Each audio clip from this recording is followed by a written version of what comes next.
Value वाले jokes तो समझ में आ गए, लेकिन ऐसे वल्गर जोक्स क्यों लोगों को इतने पसंद आते हैं? 2-3 हफ्ते पहले ये राखी सावंत वाला एपिसोड मैंने अपने रिसर्चर विजेता दहिया को भेजा था। मैंने उससे पूछा कितना फनी लगा उसे। उसने कहा बिल्कुल 10 मिनट से ज्यादा टॉलरेट नहीं किया गया। मैंने भी कहा मुझे कोई हंसी नहीं आई, लेकिन यहाँ पे 2-3 करोड़ व्यूज आ रहे हैं इस पर। इतने सारे लोगों को पसंद आ रहा है, क्या कारण हो सकता है उसके पीछे? असल में हमारे बीच में कॉमन बात यह है कि हम माँ बहन की गालियां नहीं देते। ये सिर्फ वीडियो की बात नहीं हो रही, इवन ऑफलाइन भी नहीं देते। मैं ना गुस्सा आने पर ना दोस्तों के साथ मजाक करते वक्त माँ बहन की गालियां देता हूँ, क्योंकि ये बात मुझे समझ में आती है कि इन गालियों का क्या मतलब है। सीधे तौर पर कहा जाए तो ये गालियां समाज में रेप कल्चर को नॉर्मलाइज करने का काम करती है, ठीक उसी तरीके से जैसे वल्गर फिल्में, वल्गर गाने यही काम करते हैं। जो लोग इस बात को समझते हैं उनका ये गालियां सुनकर ही ऑटोमेटिकली मूड ऑफ हो जाता है। और 25 गालियां देके आप सोचते हो कि मैं इंप्रेस हो जाऊंगा?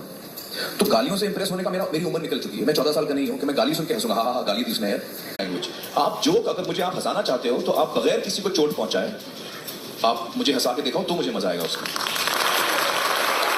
लेकिन अनफॉर्चुनेट चीज ये है कि समाज में ज्यादातर लोग इस बात को नहीं समझते। बाप बेटे को कहता है कि गाली मत देना और खुद गाली देता है। बेटे को लगता है कि माँ बाप के आगे गाली नहीं देनी, टीचर्स के आगे गाली नहीं देनी, लेकिन वैसे गाली देना गलत नहीं, क्योंकि वो यही गालियां अपने आसपास अपने माँ बाप को देते हुए सुन रहा है। सोशल मीडिया, फिल्में, वेब सीरीज, कॉमेडी, मीम्स, इन सब के द्वारा माहौल ऐसा बनाया जाता है कि अगर दोस्तों के आगे गाली नहीं दी तो फिर वो दोस्त ही क्या हुआ। गाली देना मर्दानगी वाली बात है, गाली देना कूल है। इसलिए लोग बड़े होकर यही सीखते हैं कि गुस्से में गाली देना तो जायज ही है। इस चीज का सीधा सीधा उदाहरण आप आज के दिन भी होते हुए देख सकते हैं, जो बहुत बड़ी बेवकूफी दिखाता है। राइट विंग ट्रोल्स समय रायना को मां बहन की भद्दी गालियां देते हुए कह रहे हैं कि औरतों की इज्जत करना सीख। रणवीर अलाबादिया को डेथ थ्रेट्स और गालियां देते वक्त कहा जा रहा है कि तू हमारी संस्कृति का आदर करना सीख।